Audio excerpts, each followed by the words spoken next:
Hey Heather, good to see you. Hi, Todd. Nice to see you too. Yeah. So every time I talk to you, you seem to be either on your way or just back from some amazing trip. You're based in London now, for those people who don't know. So Yeah. tell me, of the last year or so, do you have any favorites? Do you have any places you've been to that you just are blown Ooh. away by? It's I've been really fortunate to be based in London for this time. And anywhere I'm going now, it's getting an opportunity to go out and see the actual cities. I've done a lot into Europe. Um, Certainly this year was amazing to go to Copenhagen Mm, and just tour around. We had 2 nice weeks of weather in London. The rest of the summer was terrible. We had 2 nice weeks. One okay. of those weeks I was in Copenhagen, and the other week I was in Austria. Oh, nice. And it was Nice. beautiful in those places too. So, Yeah, so you're escaping a little bit of that traditional London experience, but I'm sure you catch it exactly. Yeah. the rest of Yeah. the year. It's wonderful. Oh, that's cool. Yeah. Well, and we'll talk about running here and exercise in just a minute. But there's a tie in there with your travel and getting out. We share a love of kind of like touring cities on foot, going for a run early in the morning and really getting to check things out. But we'll talk about that in a little bit. We're really here Perfect. to talk about Win. So much of the industry, if you're in the industry and you haven't heard of Win yet, then I don't know if you're in the industry, right? Because it's everywhere. You guys have done a great job of getting the word out, and it's really been just about a year, right? Coming up on supply side was that first sort of. It's Is interesting. So Women in Nutraceuticals has been officially, around. We sort of soft launched at VitaFoods Europe in 22, okay, and then really had our big coming out party at Supply Side West in okay. 22. So it's been not quite 2 years since sort of the initial ideation Oh, nice. for an actual organization. And Yeah, you know this. We've had conversations for years. You go to yeah, trade shows and everyone goes, why aren't there more women in leadership? Why don't we have more products that aren't just pink it and shrink it for women? And you exactly. talk about it and then you go away and nothing happens. So Um, it's finally time to, past time to actually put a plan together. And so was it basically, and let's back up for just a second for those folks, obviously everyone in the industry knows about women in nutraceuticals, but what about, we have an audience that's, trainers, dietitians, nutritionists. For of those folks course, who don't know, can you just give us like the 30-second what WIN is all about? absolutely. So Women in Nutraceuticals was founded to help empower women to, achieve their personal and professional potential. We're aiming for gender equity that will drive forward the global nutraceutical industry. And we do that by focusing on women in leadership, funding for women-led and owned businesses, and more women in leadership positions in science and research. All right, great. And just to paint the picture quickly, as far as gender equity goes, how bad is Mhm. it right now? Yeah. Um, well, it's interesting because there's a lot of research that's been done around gender equity and how that looks in leadership. Mhm. And, we look around and go, this industry. And then you do the research, which we actually did commission a study. It was one of our first big projects as WIN to understand you can't change unless you know where you're starting from. Yeah, right. So we said, okay, let's work with Next Data and Insights, and Informa supported this project to actually do a global survey of what is the gender representation, and it turns out we're right in line with the CPG and pharma industries. We're Oh, looking that's at just interesting. over, yeah, we're just over a third of women in senior leadership. We're about 28% of CEOs and about 22% on boards. So, Okay. you know, it's it's not terrible, but it's not great. It's not great Right. when you consider, half the population and trying to serve our consumers. We need more representation and more inclusivity. Yeah, absolutely. So do you have any, is it a 5-year goal? Is it a 10-year goal? Where realistically are you thinking you want, 50/50 is probably, probably ideal, I'm guessing. But where would you like to see in the next, say, 5, 10 years? Where could we get to? I mean, it depends who you talk to on the board. We've got an amazing group of people on our board, and Jan Mills, who's the CEO of Artemis, she's like, we should be 50-50 in leadership by 2 years. Like, I would love that. That would be Yeah, right. fantastic. But I think what we're looking at is toward that, I think between 5 and 10 years, if Okay. we're truly committed as an industry, and when we talk about like the nutraceutical industry, from ingredient supply to finished products and those services that go along with it. Um, the challenge, of course, is how do you fill the pipeline? Yeah. And it's that first step, and they call it this idea of the broken rung. So how do you actually, when you have that first step of promotion, um, if only 8 of 10 women are promoted compared to 10 of 10 men, you never fill the gap, and so you never have the opportunity to get to actual gender parity. That's the idea behind, equity and inclusion in these efforts, is to help narrow that gap and make sure that we're giving the opportunities. Yeah. And I love that you're addressing that, because I think there's a temptation. You put an industry group together, and a lot of the leadership is on board and see the problem, and they'll talk or whatever, but it's that grunt work of getting down to how do you mentor people who are maybe the first couple of years into their careers. How do you start to form ideas about practical things? How do you advocate for yourself in the workplace? How do you move up in the workplace? How do you seize opportunity? um just grassroots almost. And I'm sure you guys have a handle on that. There's a lot for us to unpack and a lot to do. And at this point, it's all volunteers. So we have one gal who's doing Marianne Nation Greenwall, who's a rock star, who's doing a lot of administrative work for us. Everybody else is completely volunteer basis, and we do it because we are passionate about the positive impact this change will have. And that's what excites me, is when you do have more inclusive and diverse leadership, then you have better business results. You are more financially successful. Your Right. employee retention goes up. And ultimately, you're more innovative. And the products you bring out are going to serve consumers better. And the research we do is going to be representative of our consumer base, instead of saying, well, it works in these people, so it's probably the same. Right. As you may know, we covered Move Nutrition covered our first big quarterly was women in sports and active nutrition. Mhm. And that just seemed to be such a theme that ran through research. Is like, okay, it's easier to study a male population for this particular supplement, so that's what we're going to do. And a lot of it's funding, a lot of whatever it may be. So it really takes extra effort on the research design to say, no, we're going to put the effort in here to make it work Mhm. on the other end of that. So we did see good, we had an article that talked about bright spots, and some really great female researchers doing good work in the area. And so I'm encouraged, but obviously there's more to do.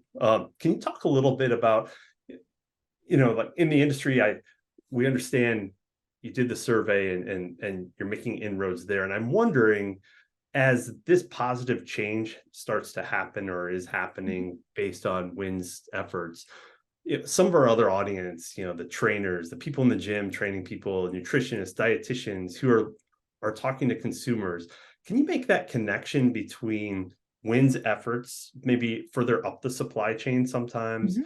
and how that will pay off positively for those folks? Well, your audience is certainly looking for products that are clinically substantiated, they're efficacious, they're safe, and they suit the purpose for the people that they're Yeah, talking to. Like, if you're a dietitian, you're going to recommend something that someone's putting in their body that they want to have a real positive impact to cause physiological change. What WIN's efforts will do ultimately is improve the quality of the products that you're going to have in your hands, yeah, because you're going to do better research, because it's going to be gender balanced, and it's going to call out all of the efficacious dosing and considerations. There are side effects that may happen in different parts of the population. You're going to have more creative products, because when you bring different points of view and experiences to the table, they think differently and you bounce ideas off each other. And ultimately, a product that you might have been going in one direction takes a sudden zig, because right. someone goes, you know what? I would have used it this way. Or if I were to take something like that, I would never use it in a powder form because my children would steal it. There are Yeah, different things true. that someone might think of in a product development group that that are going to enhance the development process. And then certainly from a marketing and communication standpoint, the terms we use, the verbiage, our language is a really powerful device. And I've heard you actually use the term guys a few times. Hey, what are you guys doing? And it's one of those that I keep calling out to myself because I'll do the same thing. Yeah, Is we it's use that guys as Midwestern, or for me, an it's that inclusive. Midwestern sort of thing. I've gotta correct it. I use y'all. I've heavily leaned into y'all these Have days. you? So that's really interesting, and because I've toyed with y'all, but then I sound like, well, I'm not from the South, so. But then if you say one, like, what does one do? Then it sounds very formal. So Exactly. maybe I'll jump on the Yes. y'all bandwagon. It's a good bandwagon to be on. So my mom's from New Orleans, so I take So pride in the y'all. you claim that. Yeah, no, that's really great. So I'm wondering, and one other point on that, as far Mhm. as our audience, personalized nutrition. I know it's this term that's been out there forever, and it's coming in certain forms. But having said that, part of what Move tries to do is combat that question that people have in the gym of, oh, what do you take for this? Oh, maybe I'll try that. Work for you? I Mhm. don't know. Let's try some whatever it is. And the more formulation reflects the population in terms of who's formulating, who's putting Mhm. together studies. That can only help in that realm too. So there's just so many implications here, I believe.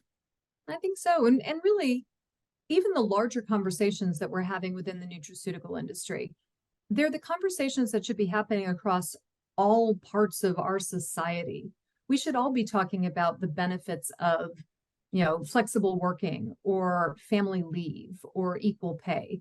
And those issues aren't unique to the nutraceutical industry. They're not Mhm. unique to the sports nutrition industry. They're not unique to Right. trainers. Everyone benefits when we look at how we treat people as individuals and help them achieve their best selves. How can I optimize you and achieving what you really want to do? Yeah. That's a huge goal, and that's something for us as a society to lean into. Yeah, that's great. Well, anything else on Win that we should know of? Anything coming up? Any new developments? Well, we are launching our pilot mentorship program at Oh, Supply excellent. Side West. This will be exciting. And our pilot will actually focus on higher level, moving from kind of the senior leadership into the C-suite.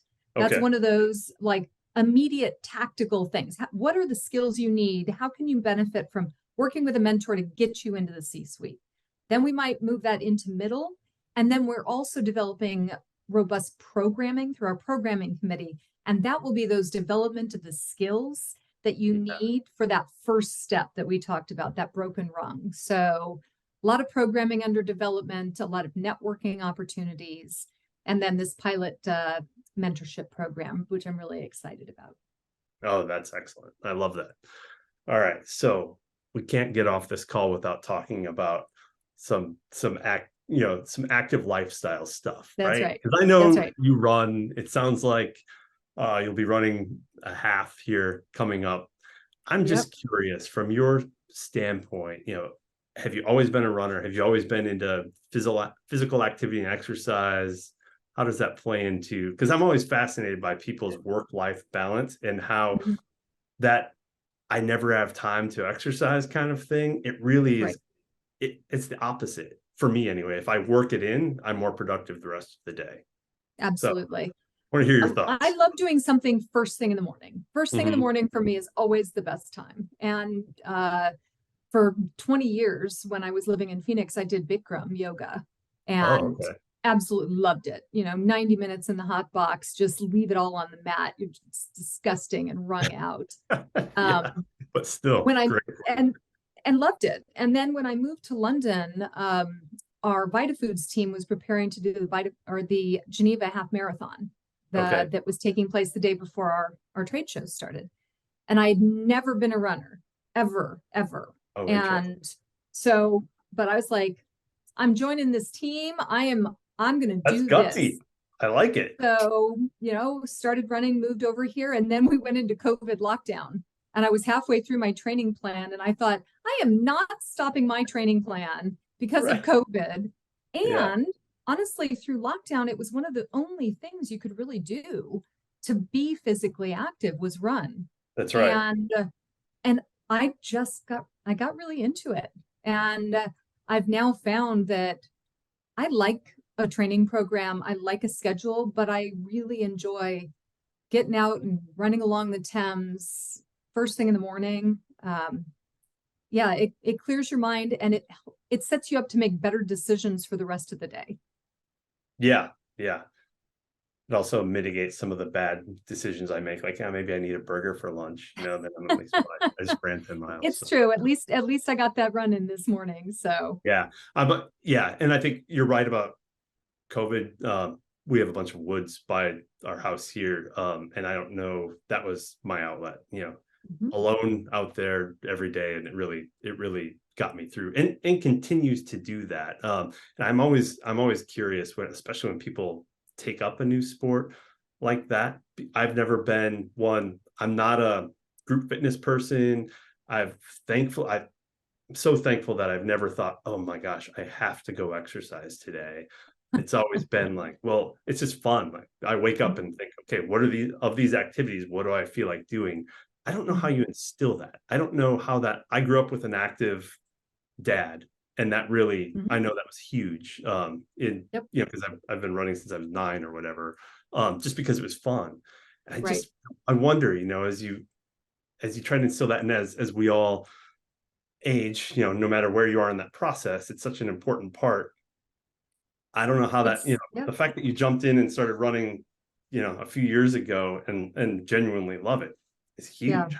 How do you get there? Is it a challenge like that you Yeah, had over? it's you just have to I just focused, and it is one of those. I was like, oh, for years I just wanted to be a runner because it seems so easy when you travel that you can Yeah, just take your no shoes equipment. Yeah, and that's all you need. And yeah. I have found that, hey, I was just in Salzburg and I went and did a big long run, and I'm running along the river, and I'm running through fields and looking up at the mountain that Captain and Maria went over at the end of the movie, and I'm all by myself really loving that. and Yeah. and my parents have always prioritized health and fitness, and even now they're almost 80, and every other day they're downstairs on the exercise bike, and they go out every morning and they walk 2 miles, Oh, that's and amazing. That's yeah, great. and they do their weights. And Okay. my dad That's is a huge. big, like, he really pushed my mom because for women, making sure that you're working weights to keep your Mhm. bone density up is important. And my mom's got great bone density, even though her mom ended up like kind of all bent over. Um, Okay. so Yeah, yeah. that seems to be something that, and I'm a little biased because we're in the industry, so it's always hard to know what everyone else out there is doing. Uh-huh. But that seems to be a message that's catching on, that as you age, weights are hugely important. It's not, as much as I love to run, it's not about going out and grinding the miles and doing nothing else. It's Mhm. about keeping up that strength and Yep. your frame and your structure. So that's excellent. Absolutely. And the All right. flexibility. And I would add that Yeah, flexibility is super important to that's right. make I sure that purposely didn't bring that up because I'm terrible at it. I you could use some yoga. yeah, doing the stretching and all the rest of it. I was in Greece last year with my folks, and we're traveling around, and my mom still has the flexibility to be able to bend down and touch her toes, That's amazing. and she works at it, and I love that. Yeah. And it's, they seem to be living this quality of life that's huge and precious at that age. And Mhm. you know, whenever people are talking about like, oh, you exercise or whatever, you're going to live to 100. And I always tell them, like, I don't know, I might live a week. Like, you just never, I think, genetics have such, and chance has such a huge role in Right, it. It's not about that. It's about starting today and the rest of your life, living a quality of life that feel like you right. have energy, you feel like running around, you feel, and Mhm. That's so encouraging to know that, hey, in your 80s, you could possibly have that same sort of energy and feeling. So Yeah, really cool. living your best life, make good choices and kind of Yeah. everything in moderation. Some days you do want that cheeseburger. So Oh yeah. Yeah, for sure. Now that we've mentioned it, it's probably today now for that me. we've mentioned it, I'm like Jimmy Buffett and his rest in Totally. peace, but There you cheeseburger in go. You could paradise. right, right. It's always a good day to honor him, with a It cheeseburger. So is. It there you is. Yeah, you bet. go. Well, hey, I appreciate you jumping on and talking about a bunch of things, but especially Win and what you're up to. And we'll keep checking in terms of progress and anything we can do to help out with such an important cause. I appreciate you taking the time to explain it. Yeah, well, I appreciate your support as well, and best wishes moving forward. All right. Take care. Thanks, Heather. Thanks.